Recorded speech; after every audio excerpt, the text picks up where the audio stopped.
Hello everybody, welcome. This is Nico from Unicorn Riot.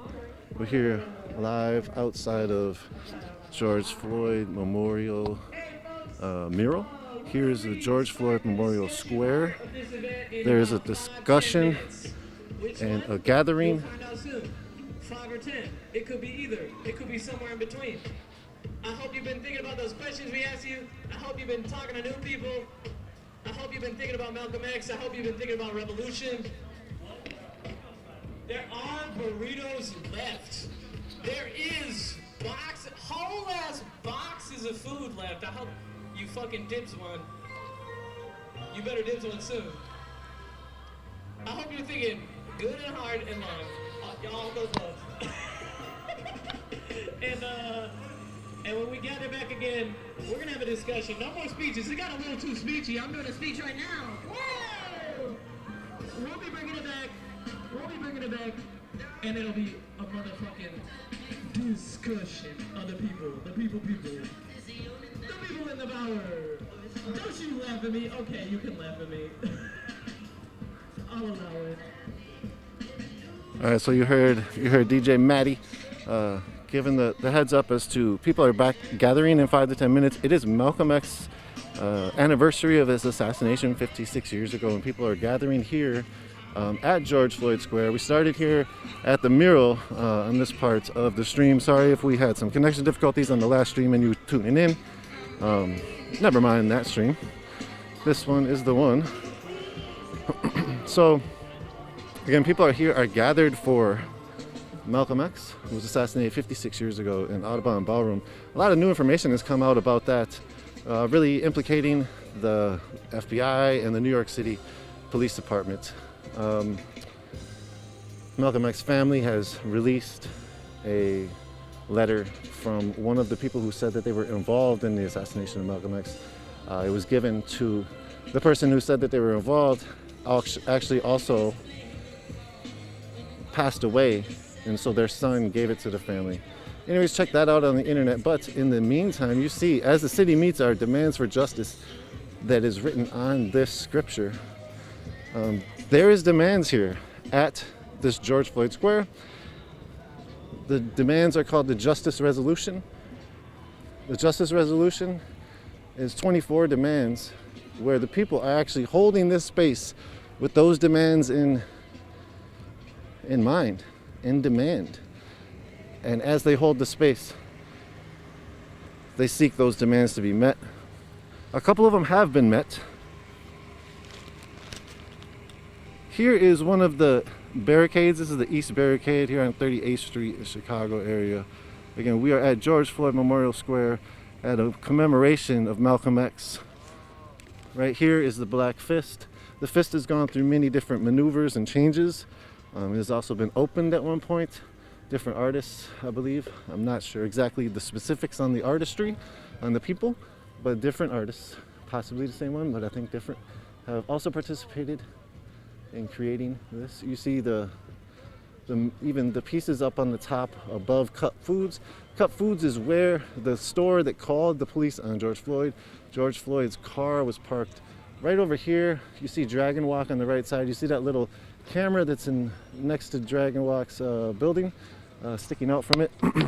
That camera filmed George Floyd's car that was sitting sort of close to that gray car and where that person is walking. George Floyd was then brought over across the street to where we started and was killed by Derek Chauvin, who has trial on March 8th. I think March 8th also, there is a gathering outside the government center at 8 a.m. and then there's also a gathering here, it sounds like at 12 p.m. where they're trying to get 1 million men. Not really, but I made that part up. But a bunch of men will be standing here on the street. What's up, man? How you doing? Good, man. How about Good to yourself? see you. Yeah. You too. Everything been Yep. everything? Yep. I like the little get up, man. Yeah, man. I figure, Yeah. this is for Malcolm, of course. Nice. You want to talk about it all? I'm live right now. Oh, you live? Yeah. Oh, shit. I don't want to film you unless you're okay. Yeah, of course. Yeah, of okay, course. word. Yeah, what up? what's going on? Yeah, you can grab the mic if you want. You want to talk about what Malcolm X meant to you since you're here with Malcolm X in mind? Most definitely. Yeah, Malcolm X is actually one of my favorite heroes. Black history, not just black history, but history. He stood up and he made a decision to do what was best for him and best for his people. And that's what I'm doing. I'm just doing it in a different way. And that's with homelessness. No, with the help of a lot of people, yourself included, Nico and Unicorn Ride, helping my team. You can get that person on camera as well that came and picked me up. I will not say their name. They are a secret agent. So if you fuck with me, then you fuck with them. No, but in all seriousness, though, yeah, Malcolm X was most definitely very, very pivotal in black history, and he's the reason why I'm here today. Appreciate you taking your time. All right, you too, Nico. Appreciate it. And I have to, I'm gonna hit you up. Word. All right. So this is JoJo. JoJo was actually slammed by the police here on December 4th, I believe. So about 2 months and a half ago. Police were coming into the square from something unrelated, where a person had come into the square trying to escape them. And the police, Kyle Mater, slammed JoJo to the ground as JoJo was just standing there watching them slam another person and arrest him, like the unrelated arrest. So here's a George Floyd Memorial that's sort of made famous. It had been vandalized a couple times by white supremacists. And funny thing is, you know, they like to talk about how this square would be a no-go zone, or crime, or people are so violent, or whatever. Security chased one of the men who scribbled spray paint on top of George Floyd's face, and they found him, and they didn't beat him up, they didn't touch him. He was fine the next day. Basically, what that just shows you is that that's not what people are here for. They did chase him and they did find him. His name has been out there. He's a little college student, a doctor college student. That was another big thing where people were talking about this last summer, and a lot of doctors were getting together, and they're saying, if this is the type of thought process that doctors have, then that's a huge problem, and then that the school needed to kick him out of their doctorate program. Anyway, so here is the fist, as we were talking about. We were talking about JoJo. We heard from JoJo a second ago about Malcolm X. JoJo was over here at the fire at People's Way when the police were arresting the person, sort of by the greenhouse, as you can see, the greenhouse. And that's when they grabbed JoJo and slammed him to the ground, dislocated his shoulder, and then also they arrested him and put him in jail for 2 days.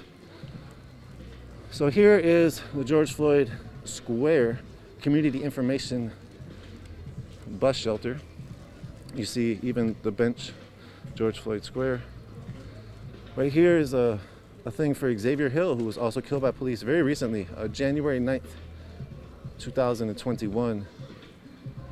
And I think Xavier's family was here at some point recently, speaking to folks. And some of the folks here that are holding it down here have been also really holding it down for a lot of different families and peoples. This place has become a memorial for more than George Floyd at this point, and it's signifying the depths of white supremacy, or the depths of police brutality, the depths of non-police accountability within the system, within the United States.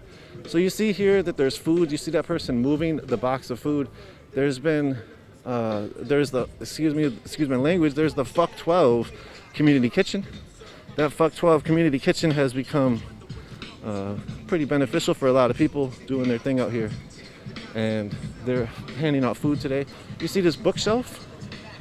Take what you want, please. Return when you are done and pass to a friend.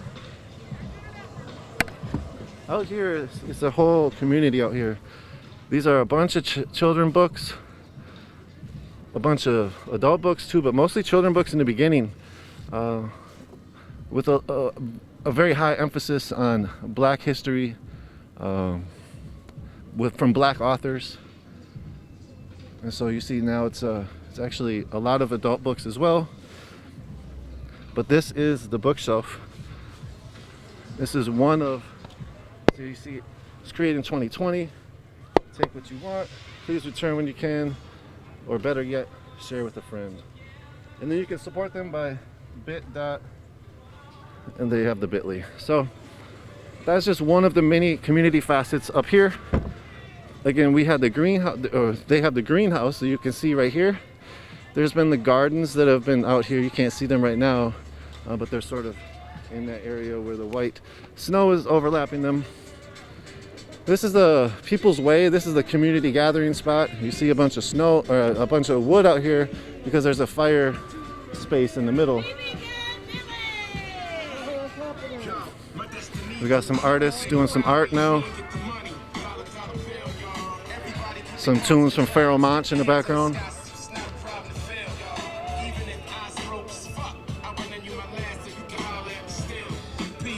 So you see all power to the people, charges are bullshit. That's another rendition of ACAB. You see free Tom Mosley. Tom Mosley is out. He has been harassed by, well, a lot of people say that he has been harassed by the Hennepin County law enforcement system here. So you see right back here is the demands, and those are the demands actually, all 24 of them.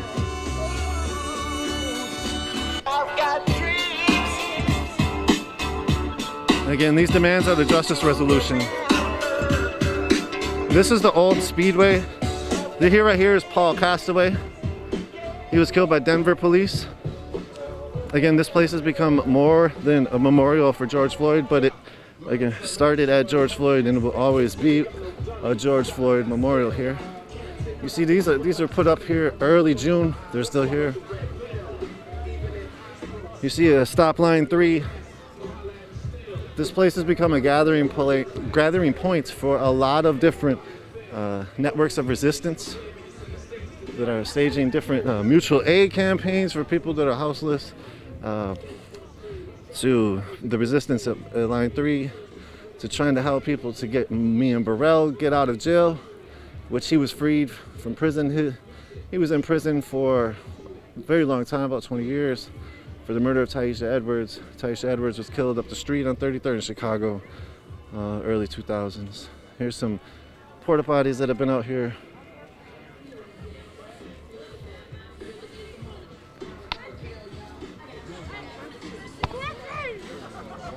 So people, again, have gathered here right now today to honor Malcolm X. Earlier on our stream that faulted out, apologies for that. Here's the People's Closet, another community gathering, community place, community thing out of this place. So earlier in the stream, when the last stream that didn't work, we were talking about this. But what this is obviously an X, as you can see. Malcolm X was killed, assassinated 56 years ago today. And people are coming here to remember him, commemorate him, and the thought that he provided to people, and the historical perspective that he provided, and the black radicalism. So people have had discussions about black radicalism and Malcolm X. There was some discussions earlier, as you heard DJ Maddie say, that now they will be coming back together. People will be having more discussions. So we'll show a little bit more of what's happening, and we'll try to gather some of those discussions once they start, and we'll see how they go. Right here, people are playing broom ball, and broom ball, from my understanding, this is part of what people are doing to remember Matthew Henson, who was a black Arctic explorer. And so, again, this is Malcolm X commemoration, but it's also a Black History commemoration gathering. We're gonna bring it up in. Right here is the West Barricade. You see the heating house. We're gonna come up to this discussion and check it out.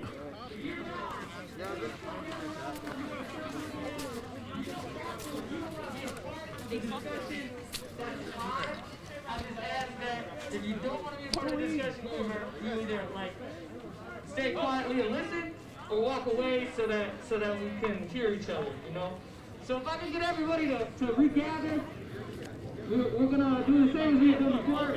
Brother Mel's gonna help lead us, but always remember you can interrupt to ask questions, to talk together. This is a discussion. We're gonna try not to do a series of speeches again like I'm doing right now.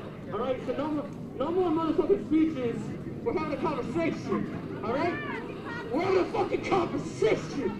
So get the fuck over here so we can love our family and talk about. So you see the 612 MASH, that's medical services that have been up here since the beginning of the uprising last year for George Floyd.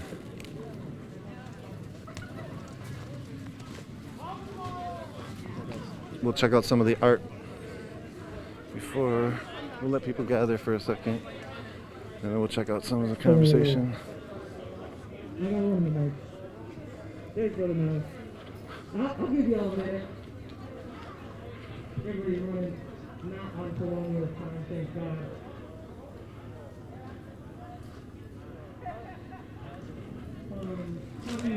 How do you wrangle this?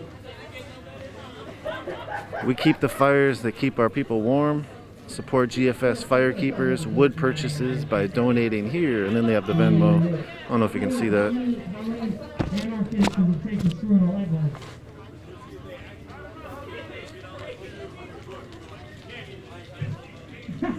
We gotta make a signal loop and talk about it for a while and see if we can come up with some guidelines and maybe make 5 more signal loops, and maybe 10 years later we'll screw that fucking light bulb. We gotta decide what kind of light bulb, and it's gonna take a few jitsi meetings to figure that part out alone. So, get the fuck over here, y'all.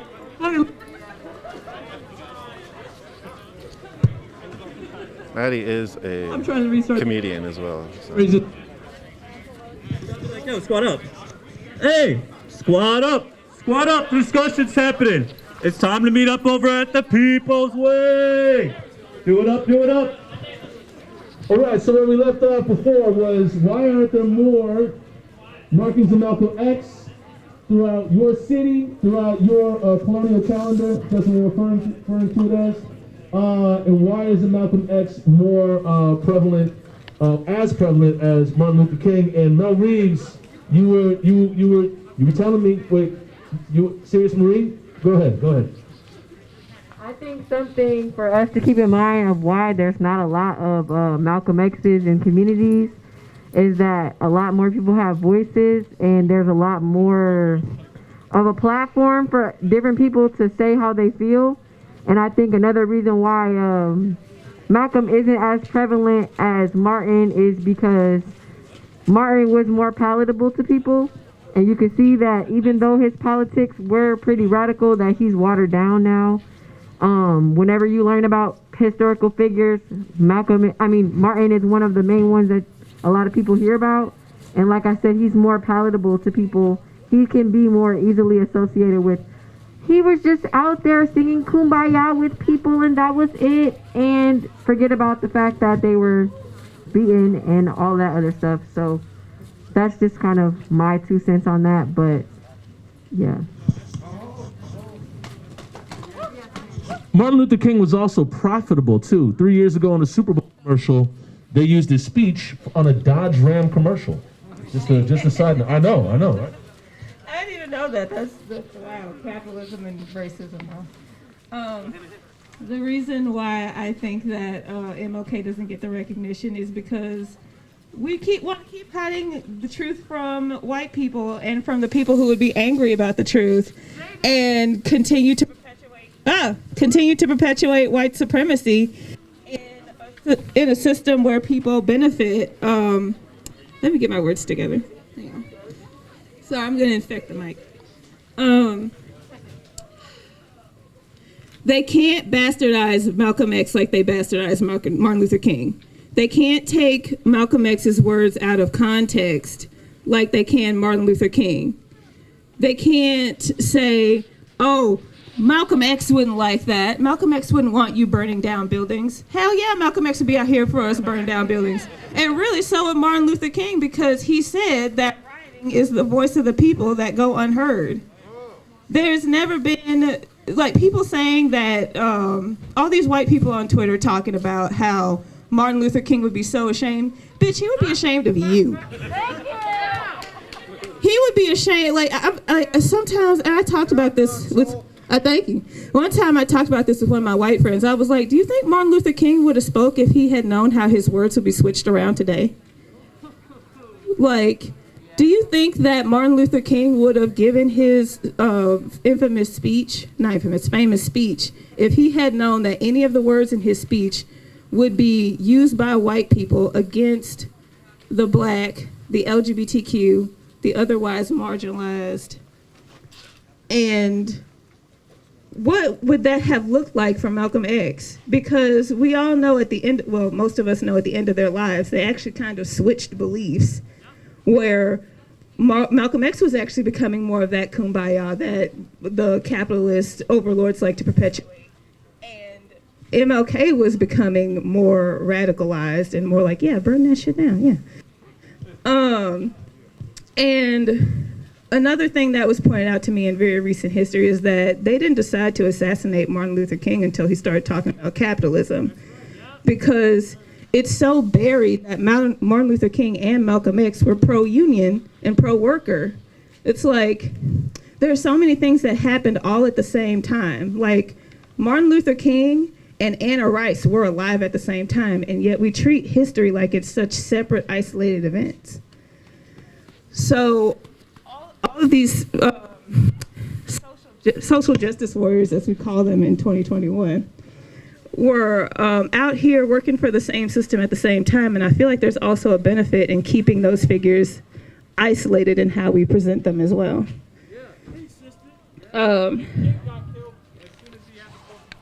Exactly.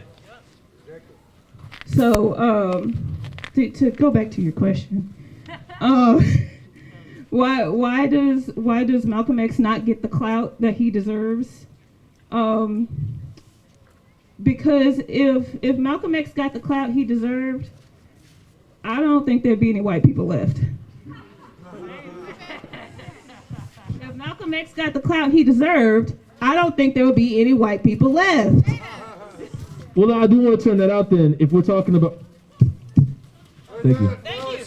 If we're talking about the clout that he deserved, and we're talking about weaponizing, like would Martin Luther King have spoke if he knew that his words would be weaponized or used for capitalism or white supremacy or white comfort, we can push that further. The question is, what is the weaponizing of Martin Luther King, and what is the actual benefit of Malcolm X and his words not being able to be diluted? What does it mean to not have a dilutable message? People have their hands up, they can answer the last question as well. You know what? She makes a good point. Look at my head. Just you asked that last thing. She made a good point about the white supremacy thing. What did you just say at the end? That was really the answer. What did you say?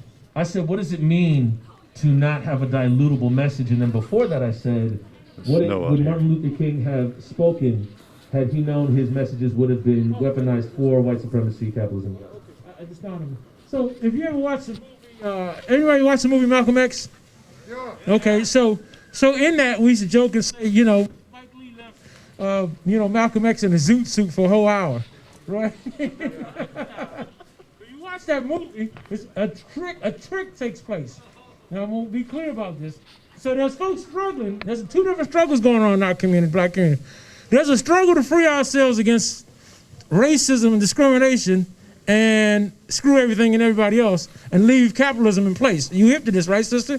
Right? There's a struggle that's okay with letting everybody else get their ass kicked, right? But as long as black folks get free.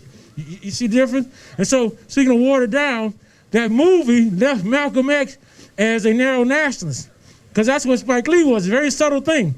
The last year of his life, anybody read it, go read him. Read what he was saying. Malcolm X was a revolutionary, internationalist. Right? He was still hard on white people, but he said, listen, I ain't gonna judge nobody by the color of their skin, so I'm gonna judge you by what you do. Right? And he was saying that at the end of the day, he said, I'll work with anybody that wants to work with me to get rid of this low down, dirty, rotten system. Remember he said that? Yes, he did. He said he'd work with anybody. And he also said, at the end of the day, I don't think this is gonna be about race. He said, at the end of the day, I think this is gonna come down to those who want to get rid of the system as it is, I'm doing a paraphrase, versus those who want to keep it in place.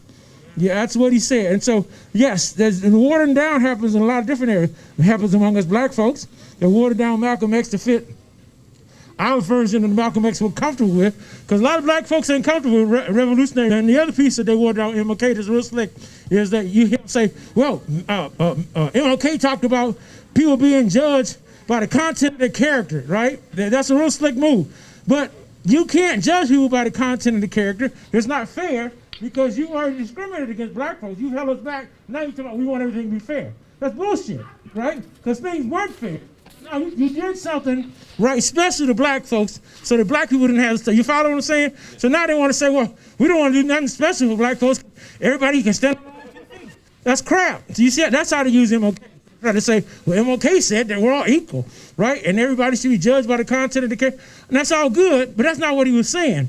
He was saying that that's what should happen. Right now, these people still owe us, right? They owe us. They still owe us. They need to make up for all the horrible stuff they've done, for the redlining, right? For the murders, right? For all that stuff. They still need to make up for it. But the racists keep telling us, oh, man, Martin King was about equality. about equal opportunity. But they're not down with that. They're saying it now because we've been put behind. So now they're saying, oh, we're all equals, all starting at the same starting line, and it's not true. So they say that to reinforce that lie. The last thing you said is they say that to reinforce that lie. Their mic keeps cutting out every now and then. Speak to the first thing that you were reacting to was, what is an undilutable message?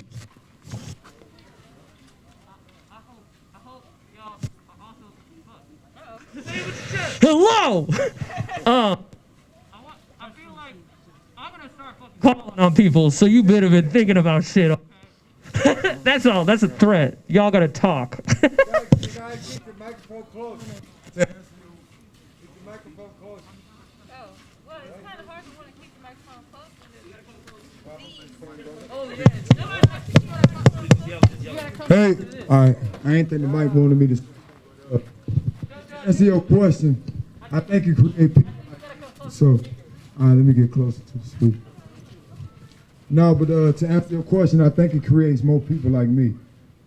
Malcolm X died when he was supposed to. Martin Luther died when he was supposed to.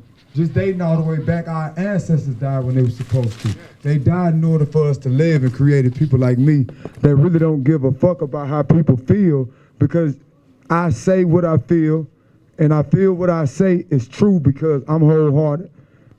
That's why I stand for the homeless. So for them, what they did is they viewed secretly, because I'm from where Martin Luther is from. And I'm here to tell you that he wasn't too fond of white people, but it wasn't white people as a whole. It was the ones that who we are talking about. My mother and father raised me, boy, if you believe in something, you stand for it, regardless if they disagree with it or not. You stand for it and you do it in the right way. So I am an engine of Martin Luther and Malcolm X. They were the same. They wanted the same thing, they were just taking different routes. And believe it or not, Martin Luther and Malcolm used to sit down together. These weren't, they knew exactly what was going to happen. Okay, because exactly, when Martin Luther knew that he was going to die. He had already had a family, and he still said he had a dream, and shortly after he died. So little boys like myself, when I see it, I would say, you know what? I'm going to go about it that route. I'm going to go about it and get the white man's education and get everything they have and come to a platform like this and still speak as a black man. So then when they ask me, but who is he? Do you have this? Yes, I do. I may be speaking in a way that you equate that to a broke black man speaking, but that's not the truth. But what I chose to be the head of and forward for is homelessness. And guess what? I don't give a fuck how you look. It's for homeless people, for me. And I make my ancestors proud. And I know Malcolm X would be proud, and Martin Luther. Yes, sir. They would be proud, because I'm not doing it for financial gain. I'm not doing it to be famous. I'm doing it because there's some shit that's wrong, and I want to make it right. I had no history in this. Live in a tent. I was just broke down bad in a tent months ago. And I woke up, slapped the food off of the table and said, we deserve better. And I didn't know how we were going to do it, and I've been going hard in it ever since, just like my forefathers before me.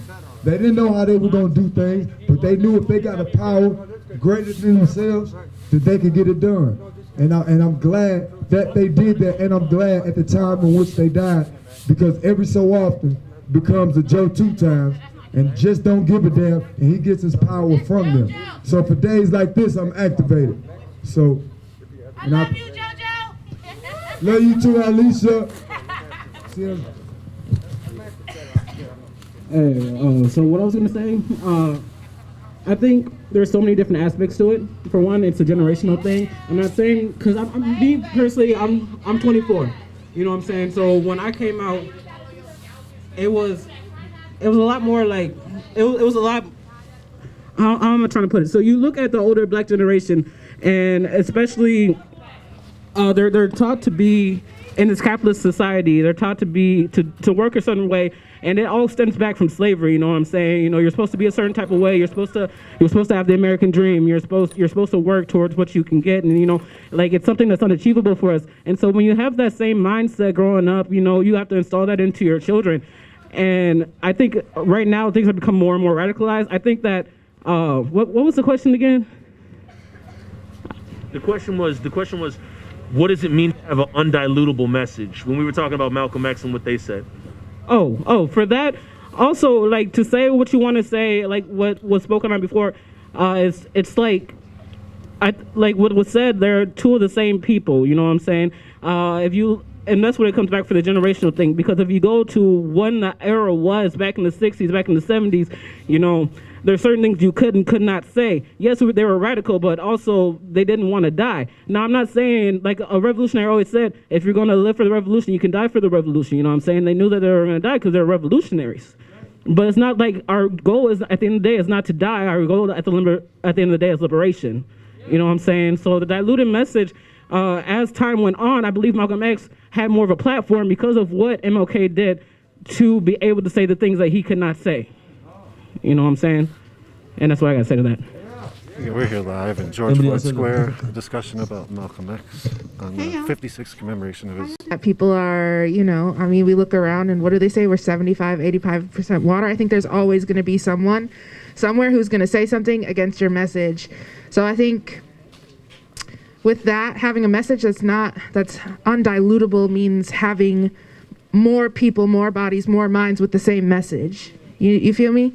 Because we can have a tall glass of water, but we can pour in wine, and we can be that wine. That water will never be clear again. That's right. You know? So we got to have more wine than water, because there will always be someone, somewhere, talking shit, trying to unweave our message, our concept, or whatever it may be. There will always be someone. So I don't think any message is undilutable. You can argue anything. You could argue the sky's not fucking blue. You can argue whatever you want. There will always be water. But we have to have more wine. We got to have more wine. So real quick to respond to what you said, do you believe, like, within the past year that's happening here in Minnesota, a very pacified, passive, and kind of quelled culture, do you believe that the wine that's kind of entered the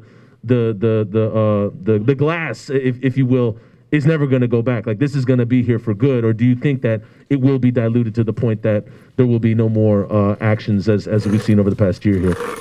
Like I just said, I mean, you can have a cup of water, and once that wine's in there, it's not going to go nowhere. It's not going to go nowhere. That water will never be clear again. You can add more and more water. There's still going to be wine in it. It may look clear. It's not going to be clear because the wine is in it.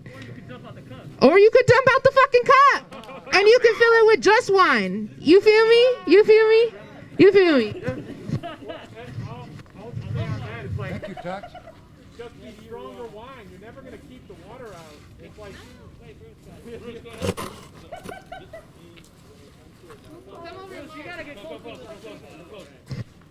it comes to a dilutable message, keep going. When it comes to, God damn it. Just you have to come over to the speaker. There you go. There we go. When it comes to a dilutable message, I just gotta ask, who are you listening to? If you're listening, okay. When it comes to a dilutable message, who are you listening to? A lot of people's idea and conception of Malcolm X, of Martin Luther King, is based on what white institutions taught them in school.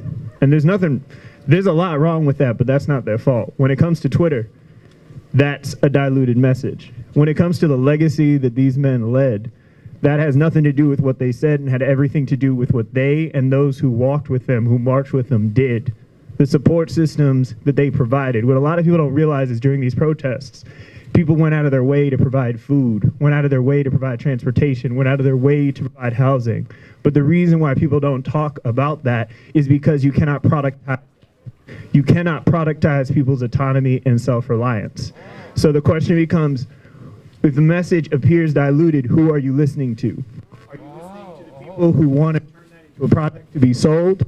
Or are you listening to those people who have used that to liberate themselves? Because the only one who can liberate you is yourself.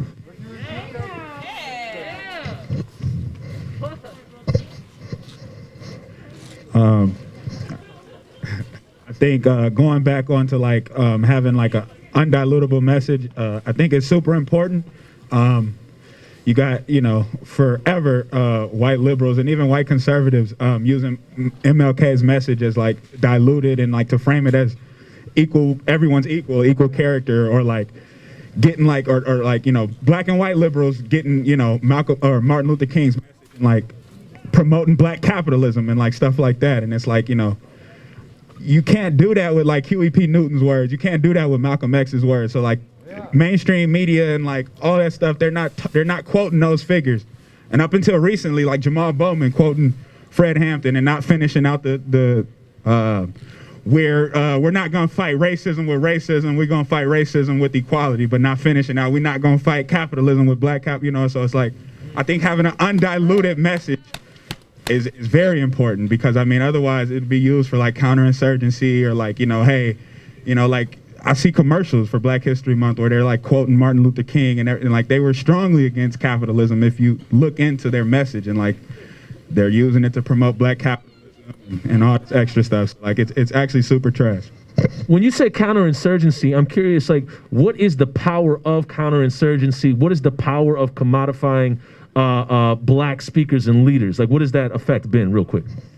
Oh, you get people like, everyone going crazy for people like Obama and like Kamala Harris and like, oh, well, there is change being made, and you're just slapping a black face on like the system that we really hate. Like that's the counterinsurgency aspect, is getting more people to become complacent and see Obama and see Kamala Harris and be like, oh, that can be me one day, that can be you one day, and it's like, no, I don't want to put my face on U.S. politics. Like that's not it.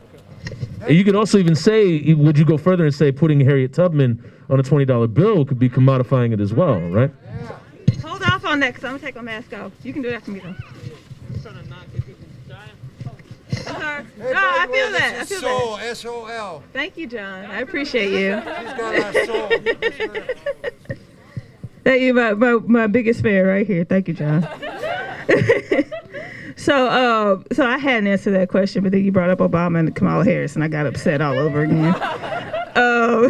To deliver my first coherent message, how do I feel about diluting the message? Well, I like that wine and water analogy of like, once the cup has been tainted, there is no untainting it. You either deal with it or you pour it all out. When it comes specifically to the movement in Minneapolis, you either deal with it or you pour it all out. There's no way around it. And when it comes to how they've diluted Martin Luther King and the black capitalism you were referring to, and Obama and Kamala Harris, and no hate.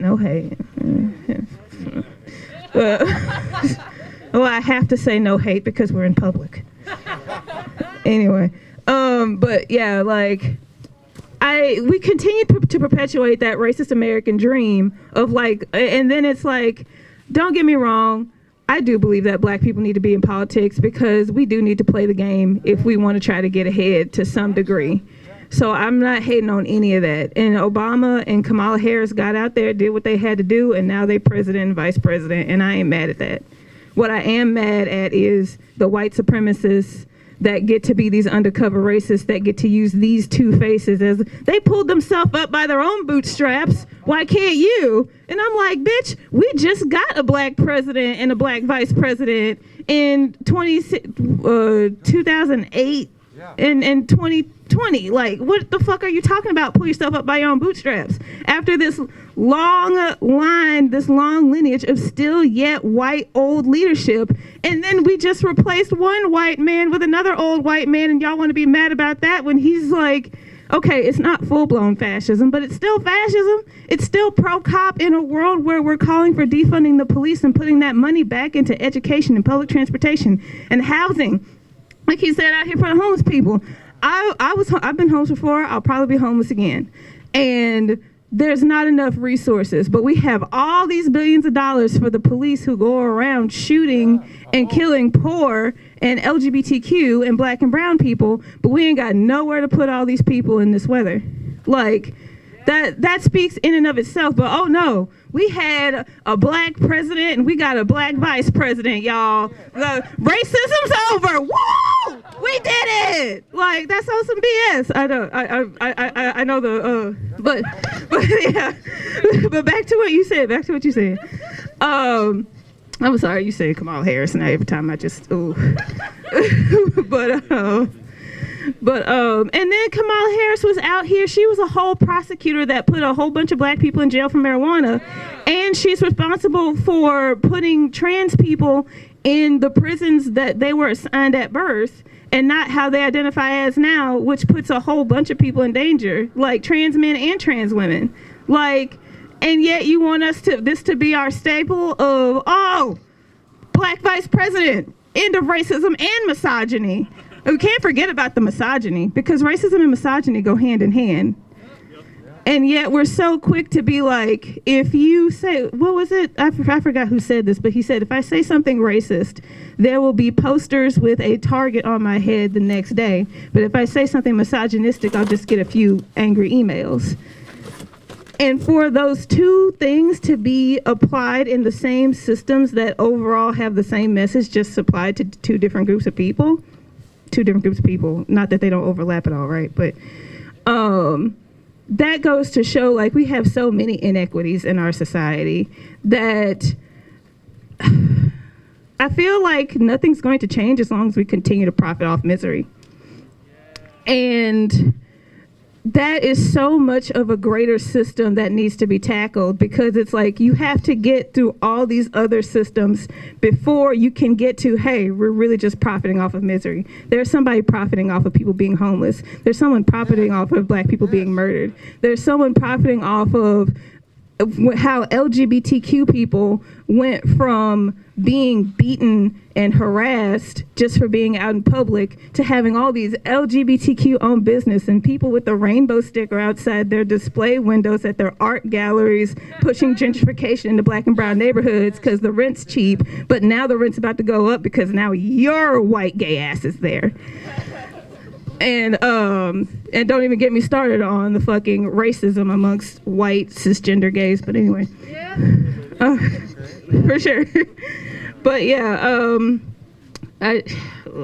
it's a mess, y'all. But what I am glad is that we're here and that we're having this conversation. And will our message be diluted? Yes. There's no stopping how the game of telephone works. Even the people with the best of intentions, if they're not right here, right now, they're not getting the direct message directly from us. And that's just going to happen. But do we have control of our narrative thanks to the internet that Joe Biden claims we don't know how to use? Hell yeah. And Brandon, I was talking to you recently in Sirius as well about profiting off of misery, what this person just brought up, which is a great phrase. When we talk about profiting off of misery, commodifying it, what Bruce said earlier, you said productizing it as well. We've done that with Martin Luther King. But capitalism has done that with Martin Luther King. Now it's doing it with Harriet Tubman. What does it mean to you for Malcolm X and the way that he's perceived today, and why has he not been commodified, and what is the power of that? Well, going back to the dilutable message, I agree that all messages will and can be diluted. And I don't think necessarily that is the biggest problem. I can say anything and you can just take like a snippet of it, right? I think the biggest problem is how they frame the narrative, right? Because even today we are celebrating the black radicals, right? Things that they fought for weren't radical, right? Freeing oppressed people is not a radical idea, but it has been coined as such to basically discredit anything that that person said. And I think that's the bigger issue. I could literally just say, I want to solve this one problem.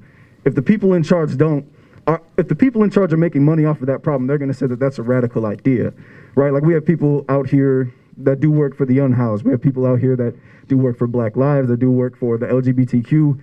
Like they said over there, if people are making money off of that, all of that is now framed as a radical idea.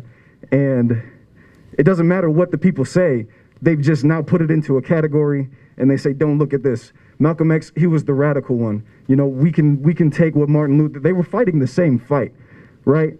And I just think that's the biggest issue, is of framing the narrative, calling it radical when really it's not a radical idea to begin with. Word, great, yes, that's right. I think something else to mention, if you want to like bring it way back, is that Black people in America, what America was founded of, and even back into European times, like these people that decided that they wanted to be in power and conquer and all this other stuff, decided that they wanted to do that, and to make excuses to make themselves feel better, they decided, hey, I'm going to demonize anybody that doesn't look like me to make me feel better about going and oppressing people to profit off of them. So it all has been kind of like, in my opinion, what I've noticed from what I've seen is that it's just kind of been revamped. Like, okay, you know, we're going to have slavery, so everybody that doesn't look like me, I'm going to go here. These people are impoverished. I'm going to take over, and these people are bad. They're subhuman. They're not like us. Their blood is different. They are inferior to us. So it's okay because they can take it. They're not even human. And then it just keeps evolving and evolving. Like, okay, so we're gonna have to let them integrate into society, guys. We gotta switch our language. We gotta switch the rhetoric. Now they're not, you know, this, but you know, like, hey, they're okay, like we have to recognize that they're people. So we're just gonna call their neighborhoods urban instead, and they're in the ghetto, and we're gonna do this, and it's just kind of been, you know, rehashed over and over and over again. Like everything that, or a lot of things that people of color do are deemed as bad until the other people have enough time to study them, and then we're like, hey, okay, this is how we're going to market it. Now it's okay. We're going to take it, and now I'm going to make money from it because now it's cool. Do you see that with hairstyles and the Kardashians and, you know, Rachel Dolezal, who was blackfishing? I mean, like, it has been, Black people have always been a commodity. And so with Malcolm X and what he was doing, he was demonized at the time, but now you see companies with his name and his likeness and his and X and all this other stuff on products that people can sell. So, you know, it's a matter of people being demonized for so long so that they can feel like, hey, you know, I feel a little bit better about this because they're not human, and then studying what they do, figuring out, okay, this is what's good about it. We're going to decide that now it's cool and make money from it. That's so, right. Yeah. They have to demonize, call them savages, like the natives say, you're savages, we can kill you because you're savages. You're not made like, you're a savage, like you're not like how we are. And so until you are the way that we are, you're not human. You're a savage. You are anything bad because you're not like we are. And that's civilized. That's, you know, what you can do. And then that even goes off into like assimilation when Black people have to, you know, code switch or decide, hey, I don't know if I'm going to wear my hair like this or should I wear it straight because I'm going to a job interview and I don't know how they're going to perceive me. Like that type of stuff that you have to worry about being a person of color is like, you know, assimilation into culture rather than doing it because of your own free will or free expression or whatever. So I really appreciate what y'all both said because it got me thinking, you know, since we're always going to be a commodity because we will never be exactly like them. We will never be them. You know what I'm saying? As marginalized people, as Black people, that's not us. And so the reason it's such a radical idea, and especially in my head, it's freedom. Freedom of marginalized bodies as a radical idea no matter what. It always has been. If you go back, however far back you want to go, our freedom is radical. We're not supposed to be free. That's how they see us, no matter what. You know what I'm saying? Like we were saying, like our hair. How are we gonna wear hair? How do we make profits off of black bodies? You know what I'm saying? So then it'll be okay for them to do this now. So no matter what we do, if it's against the Eurocentric, white, cis, misogynistic, just patriarchal. Listen, I come from matriarch, so like me personally, I'm a black trans body. You know what I'm saying? Everything that I do is I'm black, I'm trans, and I'm queer. Everything that I do is under the scope of the microphone of that exact system. You know, I've been homeless. I've been to jail. I try to do whatever I can, but I cannot go more in this capitalist society. But we're made to be in this capitalist society. So when it comes to that wine glass, you know what I'm saying? We gotta throw away the whole glass. But to throw away the whole glass, which goes back to what you were saying about, you know, the president and Kamala Harris, the vice president. Like, I think that's actually a really smart way to go about it, but only to take over the system so we can dismantle the system from within. You know what I'm saying? Because to dismantle the system from within to get them elected, which is a really hard thing to do, because I've seen a lot of times when people become elected officials, they tend to, you know, bootlick. Every single time. I remember before Councilwoman Andrea Jenkins, before she even, we were voting down, you know what I'm saying? Like on stage, having fun. And then all of a sudden she became elected, and there's 3 trans women in jail on New Year's, and nothing. She didn't care. She didn't care about the 3 trans women in jail. You know, and I'm like, listen, this is your chance to maybe do something for the community, but the elected officials do not care at the end of the day. You know, because they become more and more a part of this capitalist system. It becomes a part of their blood. It becomes, do I care about my people, or do I want to make this money? Yeah. You know what I'm saying? And with that, I'll pass. Real quick, I wanted to respond to what you were saying. Malcolm X in the beginning said that no white people could really join him in the movements he was making. Then later on, he said, "Okay, y'all can join in." And he was a real strong proponent of black leadership. When you talk about elected officials flipping, and we talk about leadership, what kind of system do you think has to happen for things to move forward? Is it of the Malcolm X mind where it was organizations and community building, or does it have to do something with like Philippe Cunningham getting into city council, or does it mean Minneapolis having a black mayor is going to change things? What do you think would be the best way moving forward? Hey, yo, we got to get rid of the system. All right. At the end of the day, like, we can play these games. Yes, I want people to, like, when I say long-lasting liberation for my people, I mean I want everybody to be happy. I want everybody to have good, happy lives. Now, do we have to play this game until we dismantle this entire system? I guess that's what we got to do, but we're still going to be making strides in this capitalist system until the capitalist system is no longer. You know what I'm saying? That's basic down to earth right there. Yeah.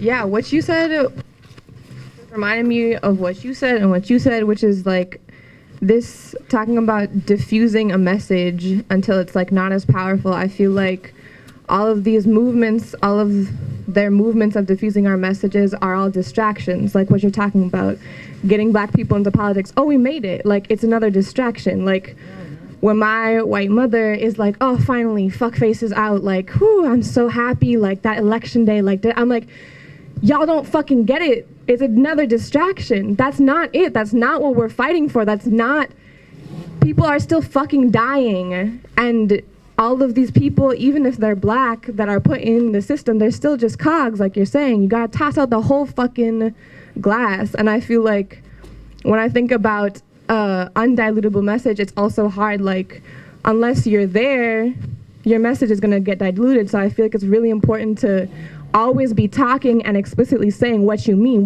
by freedom, what you mean by a new world, like a free world. Like, I feel like the message that I'm trying to orient myself towards, that my family is moving towards, is fuck anything but black joy. Fuck anything but black joy. Like you were saying, like, we don't want like just affordable housing. We don't want just like to be able to buy the food that will keep us full for the week. Like, we want joy, and we deserve that, yo. We deserve that all the time, every time. And if black people are joyful, everyone's gonna be fucking joyful. Like, come on now. So I definitely feel that, and yeah, like, I want to ask you a question. You said freedom. That word, my baby has been using it too, like focusing on like being free, the freedom, but that word for me is so fucking diluted by its use here in the US. So I'm curious, like, what does that mean to you? What does black freedom mean to you? Like, what does that feel like? What does it look like? What does it taste like? It means I don't have a target on my back. You know what I'm saying? It means I don't have to worry about, like, I'm gonna give you an example. I was out in Oakdale, my family moved out there when I was about 18. And they took all the stuff out of my car and put it on my lawn. They didn't steal nothing. They just put it on my lawn to show me that they could do it. You know what I'm saying? And I'm like, but the thing is, I'm sitting here and I'm like, well, why'd you do it? Is it because I'm black? Is it because I'm queer or because I'm trans? Like, I just want to know. I honestly just want to know. Like, let's have a conversation. But freedom is joy. Freedom is be able to live your best life. Freedom is I can walk down the street and wear whatever the fuck I want and say whatever the fuck I want as long as it's not hurting nobody and nobody's gonna attack me for it. You know what I'm saying? Freedom is helping people out. Freedom is your community. Freedom is literally everybody working together without this fucking system telling us exactly where they want us and trying to pretend like they're not trying to tell us exactly where they want us. You know what I'm saying? Because they know where they want us. You know, they started from when we were kids. They go to all throughout, college. You got elementary school. What? You got to go to school when a bell rings. You got to sit there like when a bell rings. You know, it's kind of like a work clock. You know what I'm saying? It's all a system that we're brought up to be able to work those jobs, to work those 9-to-5s and stuff like that. That's not freedom. That's not joy. Freedom or joy. Yeah. So yeah, just kind of going back earlier to like having an undiluted message, and also with messages getting co-opted and diluted, distorted, and things like that. A lot of times, people accuse others or are worried about what they themselves are guilty of. So the person that thinks that everybody's trying to steal all the time is probably a thief. You know what I mean? So when it comes to things like, you know, people fighting for liberation and stuff like that, like oftentimes those with the viewpoint of the oppressor think that, you know, liberation means that like we're going to rise up and kill all of them or something like that. Or if natives getting their land back, like we're going to kick everyone out of like, you know, off Turtle Island or something like that. And it's like, no, that's how y'all think. Like that's not how we think. But I think that, you know, like their message really was pretty clear. If you look at what Martin Luther King said, what Malcolm X said, what prominent folks with the Black Panther Party said, you know, they were all pretty much anti-capitalists. They were at different points on that anti-capitalist spectrum at different points in time, but they were pretty clear about being anti-capitalist and that being a part of the overall system. They were pretty clear about being with labor and the workers of the world, because labor is real and capital is not. There is no capital anywhere. Only labor is real. And I mean, they all at various points were clear about also standing with people of all different colors, workers of the world, as long as they're not trying to oppress you or kill you, that all workers of the world should rise up, you know? International Proletariat Revolution was the, you know, that was a pretty strong message going out there. And I think a big difference with what I see happening out in the streets today in this city compared to when I tried to throw my hat in the ring at Occupy, you know, way back when, is that at Occupy, everyone was like, no, don't talk to those anarchists over there or those Marxist people, like, oh, they're frightening and they'll set the whole movement back and this, that, and the other. And, you know, meanwhile, people are just chanting, playing their drums and not really saying anything. And the message was getting diluted all over the place. You know, it went from being like the 1% versus the 99 to everybody hijacking the thing for this issue or that issue or whatever. You know, and that's understandable because maybe they weren't getting that voice elevated before, but it just didn't see it going anywhere real fast, and it fizzled. I don't see this fizzling. No. I see this growing. You know, it's gonna falter at moments in time. But like I think it's going to keep growing or whatever, and I think it's because the message is plain and clear that the system of oppression is capitalism. You know what I mean? It's patriarchy, and those things are all linked, and that all oppression, for that matter, is linked in a web of what I call a web of oppression. Oh yeah, thank you, Secret. Hello. Hey y'all, peace y'all. So much of what y'all is saying is resonating with me, and I think so much about what we did this past summer, this Freedom Summer, and how quickly we all were on the streets. You know, we were all fighting while our city was occupied because our brother was murdered right here. Another one of our brothers was murdered. I think about how quickly our message was being diluted then. We were out. We knew what we were fighting for. We're helping people. We're doing what we can to extend all the resources we have to keep each other safe and alive. And all the while, you got white folks, you got black folks and their tomfoolishness on screens, not in our city, trying to speak to what we are doing here. Trying to say that we are rioting selfishly, that we're trying to just have shit to sell on our Depop. It's like, no, we are trying to get what we've been needed and what has been denied for us for decades, for centuries.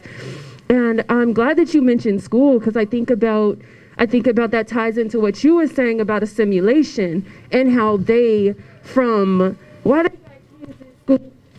they got kids in school starting age 5, teaching you how to not listen to your body. You do what somebody tells you to do. You shut your mouth. Don't ask me to go to the bathroom. It ain't time to go to the bathroom. It's not, you hungry? It's not time to eat. You can't wear that to school. You can't say that here. You can't think that way. It's not art class. Don't draw. You know, just teaching us how to suppress our desires. And I feel like that's a way the message cannot be diluted too, is if we have our freedom, we speak of our freedom like it's a fucking mantra. Wake up in the morning, have your ritual, and remind yourself why you have this breath. Remind yourself of who laid this path that you get to walk on. And it ain't pretty. It's not always pretty. But we have so much more joy, safety, and access than so many of our foremothers. They went through so much to let us be here. And so we have to carry that torch. We have to remember our joy. You have to fight. We have to talk to each other. Care about the joy of your brother you never met. Care about your trans family. It don't matter. You ain't gay. You ain't queer. It don't matter. You gotta love yourself enough to see that everyone here, all of y'all are parts of me that I don't know. All of y'all are parts of me that I don't know, and I love you, and I hope that you get everything that you need. And I hope that every morning you wake up, you remind yourself that you are worthy. And if you're seeing, look at that baby right there. Look at that baby right there. You know, they deserve that. And look at all of your siblings. There's so much in the system that wants to pit us against each other. And this culture is so individualistic, and it really is this capitalism that wants, let me be my own personal brand and get mine. But mine ain't gonna be as sweet if you ain't got yours. I'm over here basking in luxury while folks sleeping out on the streets in sub-zero temperatures. Nah. Because even people in their towers, even people who got everything they think they need, they don't know that their hearts are breaking. There's a lot of rich people who kill themselves. There's like just so much disruption because our energy, our wailing, all the mothers who wail at the loss of their children, all the mothers who can't provide for their families, all the mothers arrested doing what they have to do to feed their family, they're being demonized by the same system that's picking their pockets and taking everything that they got. We gotta care about them because the air that they breathe, it's coming into our lungs. We're feeling the hurt. We are feeling that depravity. We are co-signing other people's pain every time we are merely thinking about getting ours.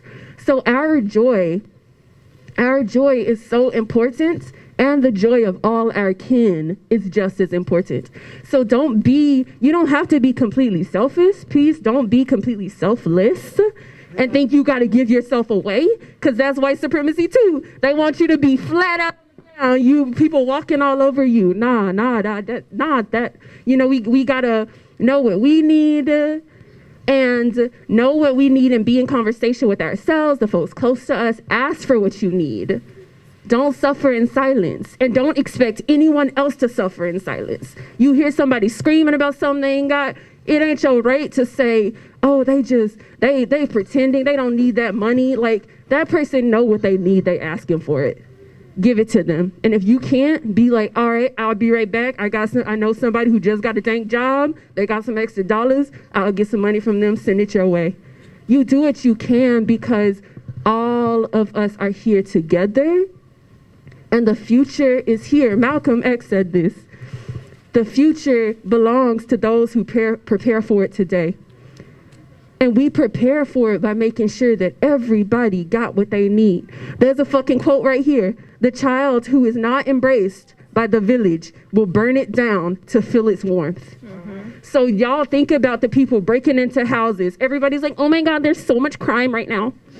Oh my God. And I'm like, what do you think that is, nigga? You think somebody like gonna run out of their home or gonna hop out their Maserati and take something from you? No, it's because they needed it.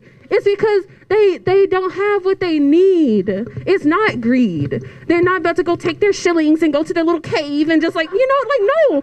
This person's stealing from you because they're hungry and they see that you got more than enough, or they feel that way. They're like, oh, this person got a nice car, I'm about to take it because I can go get money to feed my family. And so we got to stop demonizing each other. We really have to talk to each other and stop being so scared, stop being so fucking awkward. Just fucking talk to each other. And we're all ashamed. We're all embarrassed of ourselves and how we've been. But allow yourself the grace of be new every day. Be like, yo, I have been so scared. I have been ruled by fear. I have let white supremacy control my mind and shape the way I love and restrict my joy, and has me out here restricting other people's joy. And I rebuke that. Every morning I rebuke that. I am worthy of love, and everyone I encounter today is worthy of love. We are all reflections of God. Yes. All right, I love y'all. Take care. Goodbye. All right. Live out here. There's no way I can follow that South shit. Minneapolis. But I'll try. Commemoration of Malcolm X and the Black Revolutionary legacy. It's been said before, and it needs to be said again. Capitalism is the root of all evil. And it's the various different branches of capitalism. It is, and by the way, if this was not the only umbrella that I have, this baby could totally have it, because I know this baby is totally about this umbrella. But right now, this is the only umbrella I have. But when we smash capitalism and we can have all the umbrellas, this baby can have this umbrella. I hate taking things away from children. It's just like, what was the question? I forgot what the question was.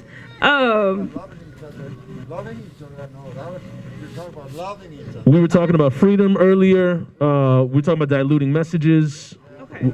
Oh, freedom. Okay, so some of y'all not gonna like me for this, but this is going to feed off of what I said earlier about having to play the game to win in the system. I'm not totally opposed to Harriet Tubman being on the 20. Now, before I get booed off stage, let me explain. So the reason why I'm not opposed to Harriet Tubman being on the 20, despite very valid criticisms that I have researched, please don't throw tomatoes at me, is because if this is the first step of how we're going to get black people on money, I want to see that. Because right now our money's just slave master trading cards. And I know people have feelings specifically about Harriet Tubman being on money, but it's we also have this rule that you have to be dead to be on money. And I know it's kind of I know they're kind of being ironic about it, it's a trade thing because we trade money, and she did the Underground Railroad. I see you. So like it's definitely pun intended. It's one way the system is like oh, we're gonna give you your roses, but we're also gonna take a jab at you. But hey, I'm ready to pass around some Harriet Tubmans. I ain't mad. So and I want to pass around some Hillary Clintons, and like, you know what, give me some Kamala Harris's too. Put Kamala Harris on the one. And we can just get rid of that, because it's just like what you said, everything is manufactured, so we can just get rid of that rule that you have to be dead to be on money, put Kamala Harris on some ones and trade that bitch around. I'm just saying. So but in terms of messages getting diluted, and like in terms of what you said earlier, and also what you said about black people being commoditized, it's like it also fits into that of like, we don't want, there are people who are opposed to black people being on money in general, because it's feeding into more of that black capitalism of like, no, we're not going to fight capitalism with capitalism. It's the same toxic system no matter who's perpetuating it. We've seen it with gay capitalism. We've seen it with the capitalism that we've already had. We've already seen it with women capitalism. Don't call them females. Real quick, the reason why you don't call human women females is because it's dehumanizing, for those of you who don't know. The fact that we have this group of white women, I will not say this company's name because I don't want to give them any more press. They manufacture their clothes out of a women's prison, and they're so proud of paying these women 10 cents when tampons in prison are like, first of all, they only get, in some prisons, they only give you 6 tampons for your whole ass period. And for those of you who don't know how a period works, it takes more than 6 tampons, I can guarantee you that. And, or pads. And you have to pay for everything else. And the fact that you even have to pay for stuff in prison, like, what kind of rehabilitation is that? Like, and then it's a matter of because it's a woman-owned business, oh, people are gonna march towards that capitalism of, oh, it's not men. Oh my God, let's all go support that. Meanwhile, they're still out here perpetuating the same system, ripping off a group of people that they're saying that they're caring for, because who's in prison? Black and brown people.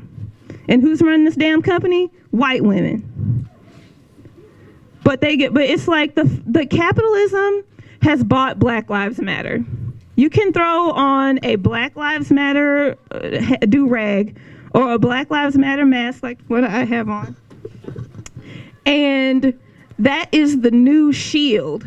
Now, of course, we know some people don't want to use it. There are some people that call Black Lives Matter BLM, hey girl, because they don't even want to say Black Lives Matter. And at the same time, we got to think about that other side of the spectrum of the people who are so quick to throw Black Lives Matter on all their stuff. Meanwhile, they're continuing to perpetuate this white capitalist violence. And do you believe that the capital involved with it is diluting the message? Like when you go to the Wedge Co-op, you can buy a Black Lives Matter sign and then it goes off to some company. Is that diluting the message for you? Yes. And is it mainly because money's involved? Yes, immediately. Okay. Because the fact that you can buy Black Lives Matter automatically dilutes the message. Because when you can buy something, anybody can have it. The idea is that they're not selling that over at a co-op on the north side. I mean, they're selling that at the Wedge in a predominantly white community in Ward 10. So if it's commodified for white folks in affluent white neighborhoods, what does that tell you? Fuck the Wedge. Like, okay, so I know that. Like, are they buying into their white comfort? Like, to feel that they're pacified, like, hey, I did something today. I got a Black Lives Matter sign, and I got an all are welcome here sign. I'm good. Like, what's the problem with that? It's the fact that you can buy a message without believing in it. It's the fact that we get to continue to perpetuate white comfort even in the revolution, because it's the same as those people. Now those people who weaponize Martin Luther King against black people have this shirt they can wear. Yeah, and they can get a Che Guevara shirt while they're at it too, and say, "Hey, I'm part of the movement. Look at me. I got the T-shirt." Exactly. And it's all, yeah, I'm a good liberal. And also it's a matter of like, the Wedge is like, for those of you who haven't worked at these co-ops, the Wedge is dirty, low down ass too. And so is Super Why is Co-op. that? Why do you say it's down? Because I helped form the union over at Seward Co-op.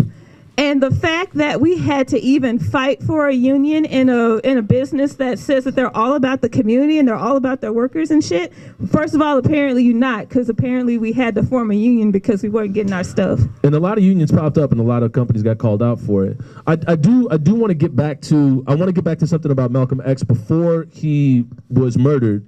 And before he was murdered in 1964, he started the Organization of African American Unity. And the point was to create a coalition and connection amongst 22 million non-Muslim African Americans, amongst 22 million non-Muslim black people. And he said that white people could help, but they could not be members. They could help, but they could not be members. What does that tell you about Malcolm X and what he wanted for the OAAU and the work going forward? Why do you think he had that rule that white people can help, but they cannot be members? What Malcolm X said about that was not true. He said it publicly, and my auntie called me this morning and said she was a professor at the University of Minnesota. And she went about her life, which you like to call the white way. But I'm here to tell you that there are secret societies, a part of that same AAU that my forefathers, and I'm a direct descendant of that AAU. And I chose to step away and come to the light of that. But what I chose was the homeless. And the easiest way to get a nigga to stop doing something is one, put it in the book, and the other is to give him something completely else to talk about. Now this started with freedom. Now we talking about the wedge and selling clothes. It just happened right in front of me. You know what I mean? And hold on, let me finish, white man. And then, we not even discussing freedom. I'm a free Negro. I ain't got no boss. I'm not on no payroll. I get to come and go as I please. I eat what I want, and I say what I want. This is a free Negro you see here today. So what they did, what Malcolm X did, was at the right time. No one could tell me, a black man can't tell me what to do, or a white, because I'm free. I'm not a free black man. Not only I'm a free man, I'm God-fearing. Everything I do in my mind is righteous, because it's not wrong. They try to equate what you do to just right and wrong, and it's not just that. Because sometimes you got to do the small bad for the greater good. I'm sorry to tell you. I never speak on fuck capitalism. I don't care about that. My father told me a man that has a problem with something without a solution is a coward. Because you're just complaining. What are you doing? When you ask a person what's black liberation, they couldn't even tell you. They couldn't even tell you because they're not doing anything. The wedge isn't selling Black Lives Matter, they selling that Black Lives Matter t-shirt. That's what the fuck they doing. They selling a product that you can buy. Now, if you choose to buy it, that's on you. But guess what? I'm not going to give you enough clout and energy because I'm too busy actually out here doing what I say that I'm doing. So what does freedom mean to you? Freedom means what I just said. When you can do everything in the which way that you want, you stand for something, that's freedom. Because guess what? You can be shackled by chains and it can appear that you're free. You can be open, you can be free, but guess what? These higher up blacks that y'all talk about, y'all don't even know in the dark, they're the same ones that supporting these black people. Now they can't come out and say it because in the South, they raised us to be a way like, okay, one of us gonna have to go to the school. All right, boy, you the smartest one in the family, you gonna I actually run. You see what I'm saying? And a lot of people are not aware of that. Don't believe most of the things that you just see and being what's on the camera, because a lot of times these secret foundations that's in which funding these certain groups, how do you think they're being funded? Especially if, like with the squatting, I was one of those that broke in. I didn't ask nobody for it. I got a team. I started squatting. I asked, and there are people here that know that I did it. Nothing stopped me. Oh, they blocked that house. I went on to the next one. And I'm here to tell you, there are supporters who are black who have supported me. Without, hey, you ain't got to worry about me telling, I'm a free nigga. I wouldn't even give you that much satisfaction. All right. As far as freedom is concerned, one thing I would say about white supremacy is that the currency of white supremacy is violence.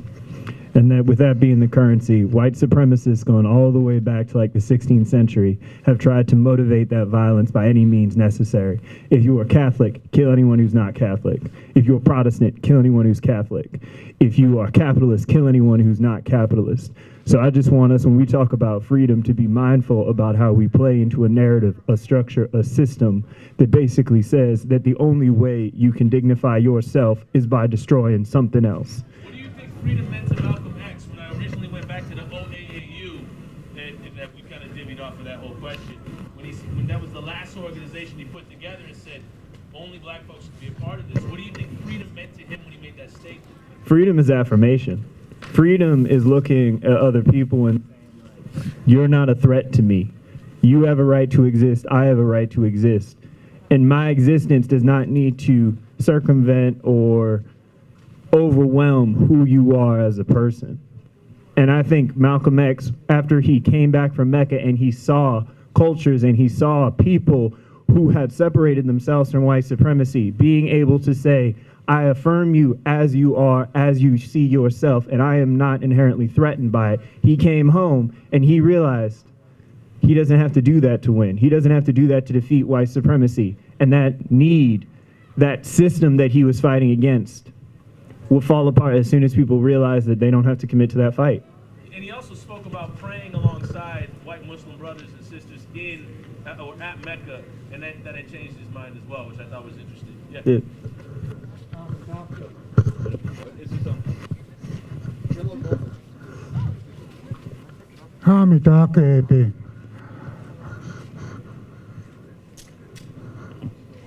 In regard to Brother Malcolm's sacrifice on behalf of the people, or Brother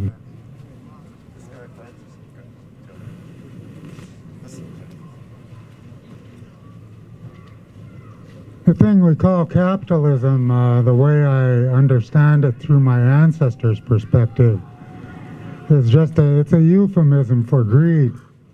It's a mask for greed. It invisibilizes it. So that's a living being the way we know it. Not just a word. And you can see the different forms it's taken under capitalism. How everything, every dimension is commodified. It's stolen from us, sold back to us. We have to labor, sell our health and life to buy back what's rightfully ours. Life, the thing they call economy, the ways and means of satisfying greed in this country.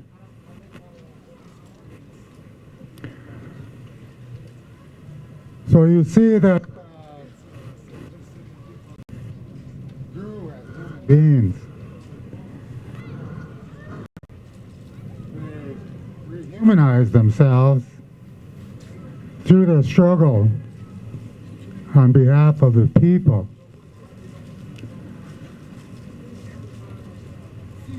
They weren't full-blown revolutionaries when they started out. They had to learn by doing. And of course, when you see what's necessary to make life possible, it calls for sacrifice. And even though they wanted to live too, they saw that coming. They were willing to die in order to live. It's a good day to die. Meaning that you love life so much that you're willing to die. That's just not a physical death. When we uncolonize or decolonize our minds, we reclaim our reclaim our powers. So you can see that Malcolm did that. How he transcended racism, the nonsense that they call race. And he saw that we're all relatives. We all want to live. And for my people, we say we want to live with. That's what freedom is. Real quick, when you say the nonsense that is race, what do you mean by that? Do you mean like race is like man-made? In Ta-Nehisi Coates, there's a history, there's a source to race. Going back maybe 500-600 years, you can see it appear in the written word. And you can see that it's a artifice, a human invention that's not based on anything in life.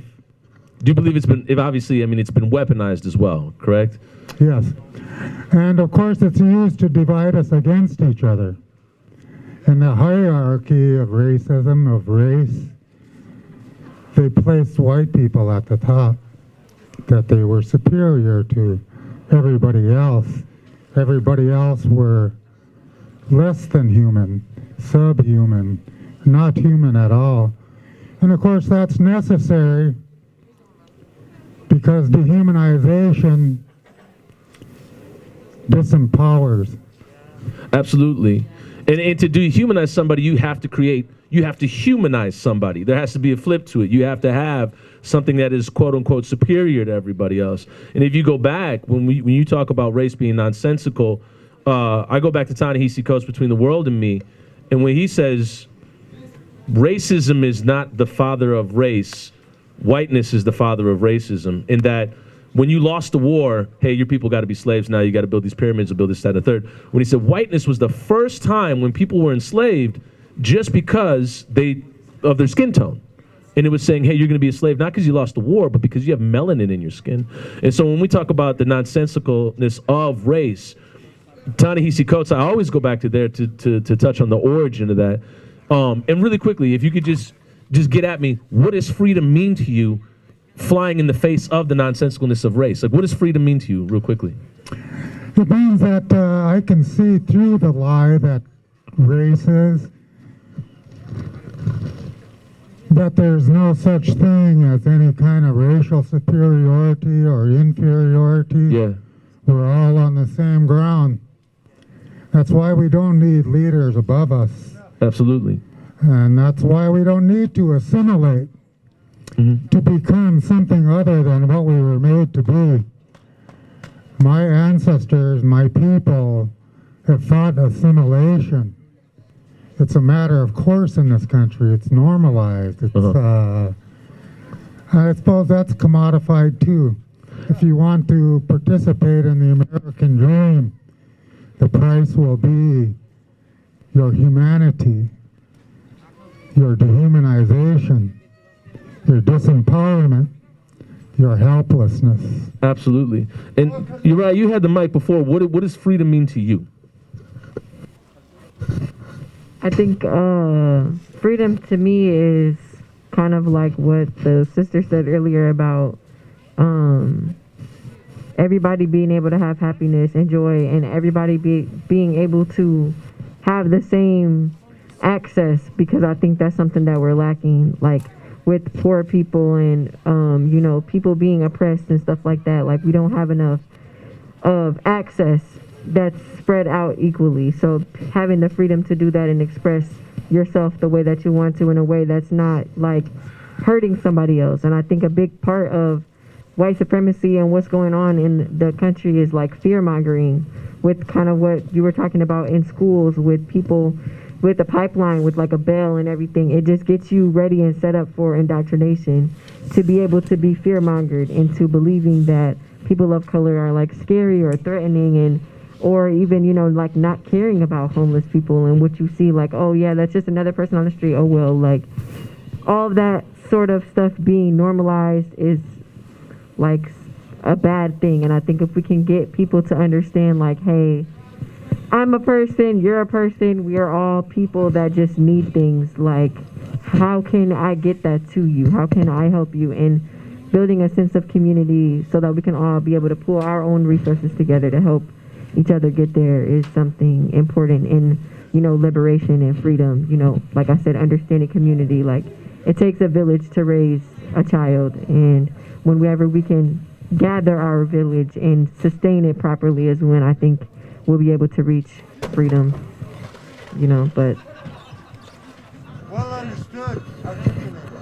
thank you. I just wanted to, really quick or whatever, one of the coolest classes I ever took in school was biological anthropology, which tells the story of human evolution and the diaspora of the human race, from a common evolutionary ancestor to all the continents that we currently inhabit. And there's a phrase within that book that's always stuck with me. Although there are many different combinations of genetic alleles, there is only one human race. And the science is very clear on it. There's one human race. That's it. You know, there's differences between us, but that's because of societal differences and, you know, the various oppressions that people have faced and the different brainwashing and societal programming and all this cultural conditioning. But in a very real sense, like, that's just not, you know what I mean? It's just a bunch of brainwashing and stuff. So to me, the way that we get over that sort of thing is talking in places like this. I've talked with other people in the past about the idea of having like accountability circle meetings or something where people from all different types of folks come together. And well, yeah, but like, you come and you go to listen to people tell their story of what it's like when you get profiled at the grocery store, when they think that you're going to steal something right away, and they know that you come in there every day, and they know what you buy, they know you came for some steak and some portobellos and stuff. You're not there to steal, and they grab the bag out of your hand to make sure you didn't hide something, like. And to just, you know, for people to talk about the various, you know, things that they face, like what it's like when someone mansplains over someone, you know what I mean? Like, what it's like to be a trans person and get hunted everywhere you go, you know what I mean? Constantly be looking over your shoulder to see when that next attack's gonna come, and to have to live with that sort of fear constantly. I think there's like a lot of power from just listening to people's stories and hearing about what it's like to be them. Particularly if you're trying to get more people involved and stuff like that, you know what I mean? So people are always like, how do we get more people? And it's like, I think that people talking about their oppression and pledging to work together to meaningfully end it, to also talk about the way that our specific individual communities may have harmed other communities in the past, and to pledge as individuals to do what we can within our own specific communities to try to end those things. You know, like I see currents of racism at times, or racial prejudice or whatever, in certain, you know, bits of Native communities at times. You know, I've seen like homophobia and other things as well, and not spoken up as much as I should have while I was a lot less woke. Like, moving forward, you know, that's something where I'm like, yo, I won't tolerate that if I see it happening. Like, that's not unacceptable. But I think that like a lot of good comes out of just having conversations with people, just talking about what it's like to be them, just their everyday life. What I was gonna say, it's kind of like piggybacking off of what both y'all said. One thing me and you have been talking about a lot is like the ego. You know what I'm saying? The human ego. And it goes back to the question when Malcolm X said that basically no white people can join. And I think white people can be allies. White people can be very, very good allies. They can be cool conspirators. But the only person who can free yourself is yourself. And the way to do that is to free your ego. Because like we were saying, it's all about your community. You know what I'm saying? It's about your community. It's about going outside of yourself to go and help other people. And it's also something I've noticed because I study the Black Liberation Movement. And one thing that does happen is that the ego tends to take over, and they make it about themselves. It's same with the council, but same with city council, same with every politician. It's about themselves. It's about dismantling your ego and being like, how can I help in this situation?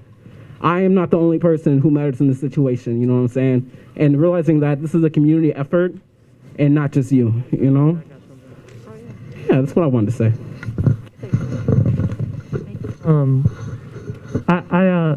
I want us to wrap up soon here because I know we've been here a long time. But before we do that, I just want to thank everybody for real for coming out. I want to thank you all for like sharing from your heart. Cause like I felt it. I don't need to read a book. I got the people here to talk about how they're feeling. I don't want to sell that quote. I want to feel that quote. And I want to offer the mic to this mama right here, whose name is Free. We've been talking about freedom. Right over here is Free. Free. I want to know what freedom means to you. Hey y'all. Freedom means like being sovereign, being like in control of your emotions, of your subconscious. There's been a lot of about just like decolonizing. I think reprogramming is so important. There's a lot that has been like infused in our heads since grade school, and to reclaim, our roots and where we come from, and our power and our gifts and our strength, and, the unity and the abundance that we have together and alone. I think that's what freedom kind of is a little bit. But yeah. Hell yeah. Bless y'all. Bless you. Bless you all. Thank you so much. I don't even fucking know. I'm still processing. I feel like I learned so much today. I learn so much every day. I learn so much for everyone. Young, old. Freedom is, man. Freedom, there is freedom that comes with knowledge, yeah. There's also a lot of obligation with that knowledge.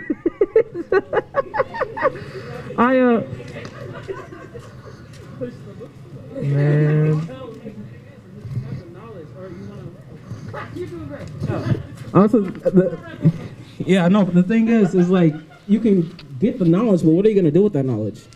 Are you gonna actually do the action to change the world? Or are you gonna be like, all right, I learned it.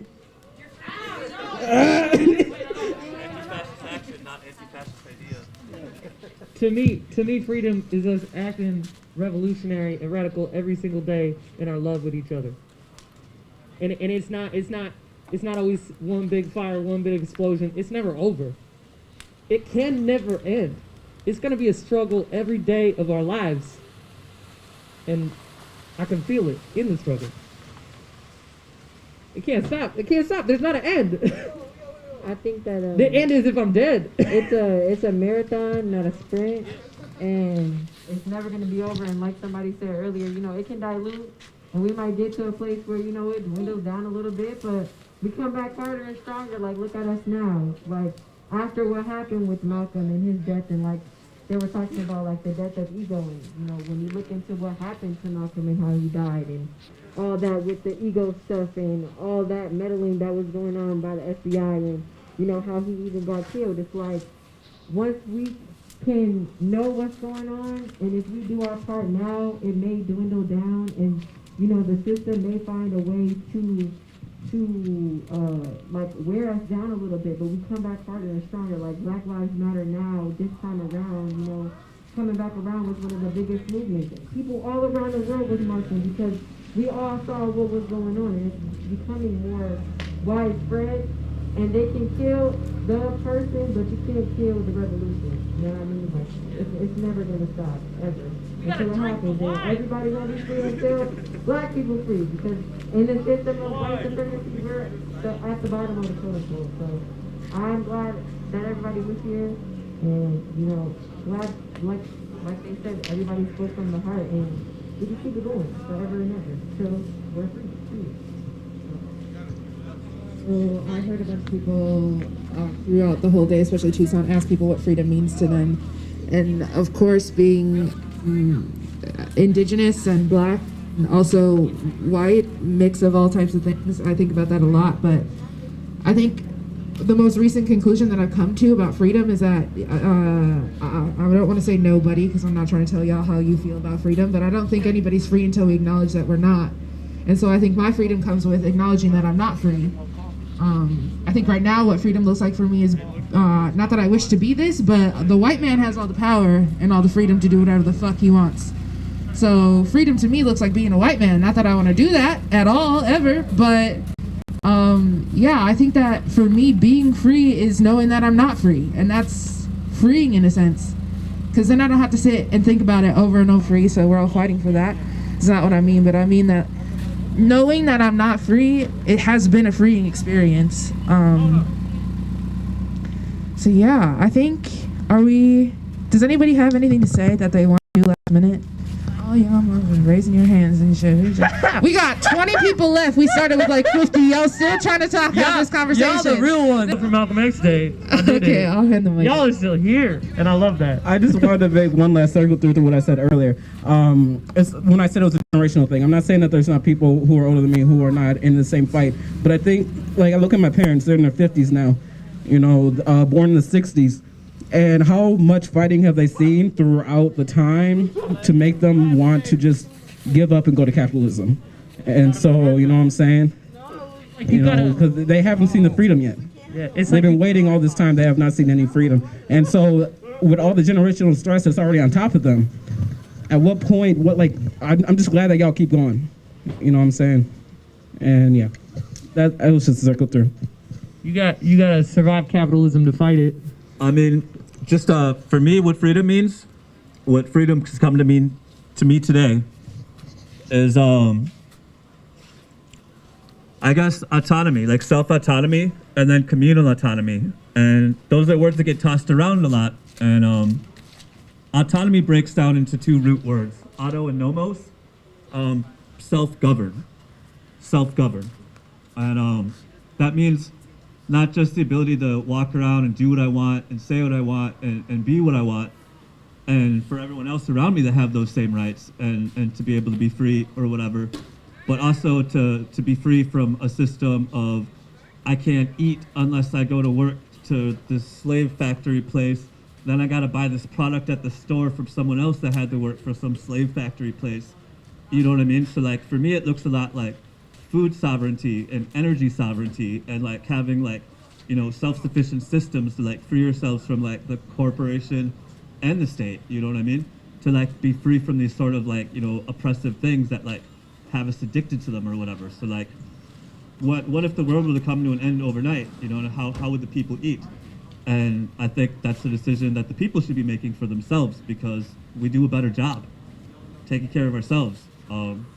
So last year has certainly taught me that the people will always do a better job of taking care of the people than the state or corporation ever will. And also, I mean, freedom is like, it's got to be for everybody.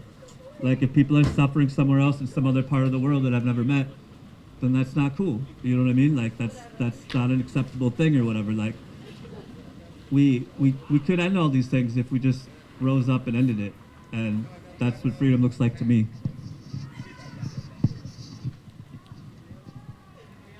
All right. Well, I think that's a good place to stop. I love you all. Thank you so much for participating, for real.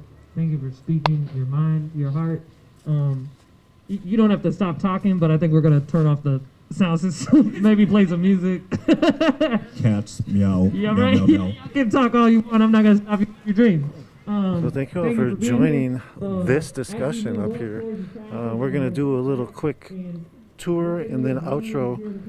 We're here at George Floyd Square. This is People's Ways parking lot. Used to be Speedway here in South Minneapolis.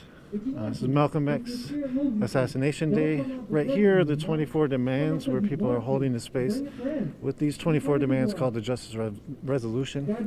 Right there is 612 MASH in the med tent. They've been running medicals up here.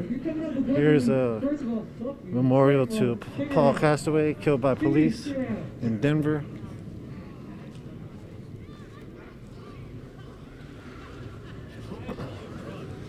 So what you saw here was a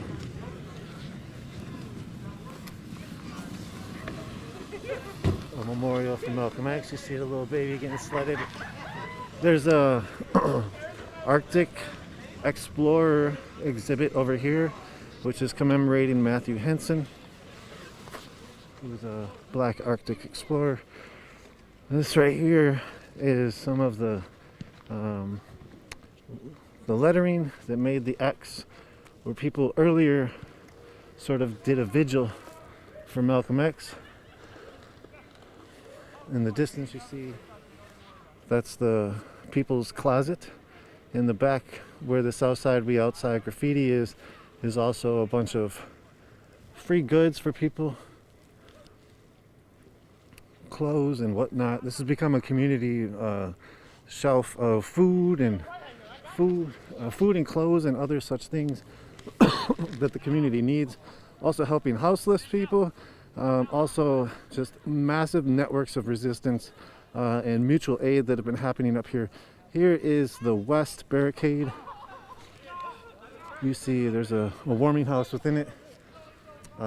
People are playing broom ball over here, and this broom ball again was for Arctic explorer Matthew Henson. So this area has been held down by the community for 9 months or so, and you see the fist in the middle. You see Cup Foods is where George Floyd was before he was killed by police. Derek Chauvin with a knee to the neck, right about where you see his face. You see the sign, murder with a badge is still murder. This is a community member, I think, just driving by. And you see the roads are not, the community is able to go in and out. The community is also looking out for itself in a lot of different ways. There's the South Barricade. Also Murphy Ranks Memorial is down there. Murphy Ranks was killed here on June 10th last year. Community situation. Here you see the fist. The fist has gone through different phases.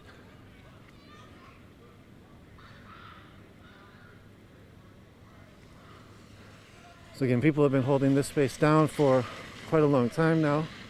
The city is saying that they're going to open these streets back up after the trial of Derek Chauvin, which is starting March 8th. It'll probably end in April sometime. You see so we saw Paul Castaway here, some other memorial victims of police memorials. Right here is family serving, supporting families against violence. And these are victims of police killings or people who have died in jail as well. Hardell Sherrill, Paul Castaway, Shizer Vaughn, Demetrius Hill, Justin Hagen, Jaffer Smith, Phil Quinn, Jamar Clark, Travis Jordan, and Brian Quinones, all in the Twin Cities area. Here is the famous George Floyd mural. It has been vandalized. You see it? Again, Cup Foods is open. They've been open for a long time now. Dragon Walk is the store that had one angle of the video of George Floyd. You see their camera right there. George Floyd's car was right here. When the police took him over to arrest him, they brought him over on this side in front of Cup Foods.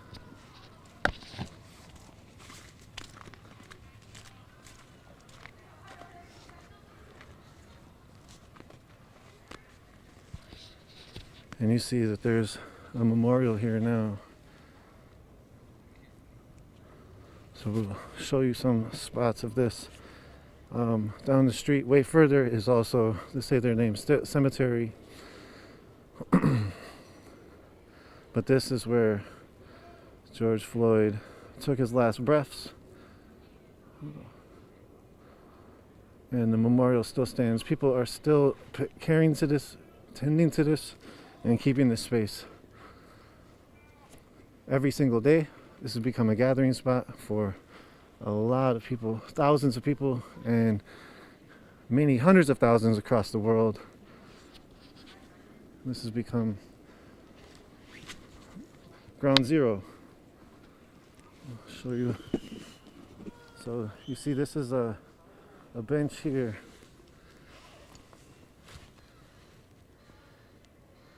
And they've put little icicle, I'm not sure exactly the story behind the ice, but I'm sure it was brought somewhere, from somewhere, here as a memorial type of thing.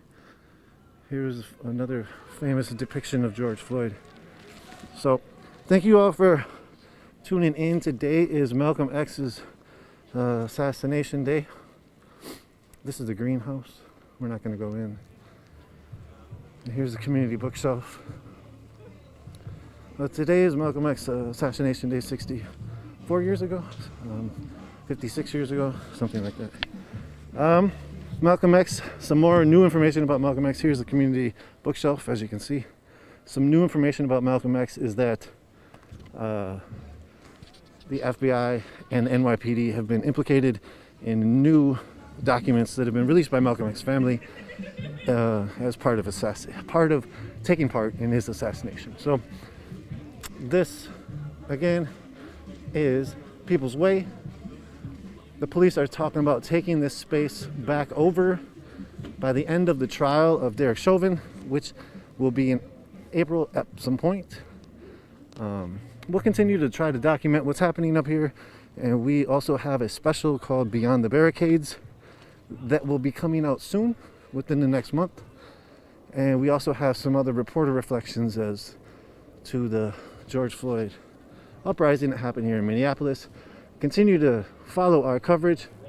We also are covering other aspects of resistance and other aspects of other topics. One of the resistance things that we were talking about earlier, and even today earlier, you heard people mention it. Line 3. A lot of people are using this space up here as also a hub for a network of resistance, and one of those resistance movements is Line 3. Right here you see a picture of Xavier Hill, who was also killed by police on the East Coast. And I think his family came here. He was killed by police early January. So anyways, thank you all for joining. Thank you, Chris, so much for running the back end. It's pretty chilly out here. We're gonna take the stream down. It's Malcolm X Assassination Day celebration ceremony of Black radicalism. And you heard a lot of different voices from the community on the situation of Black radicalism, on the topic of Black radicalism and Malcolm X in general, as well as Martin Luther King.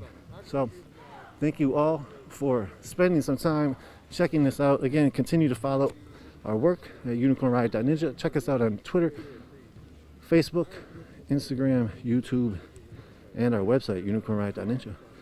We are a nonprofit organization dedicated to bringing you context to social and environmental struggles. And so thank you for allowing us to do that. All right, you all, take care and have a good rest of your weekend.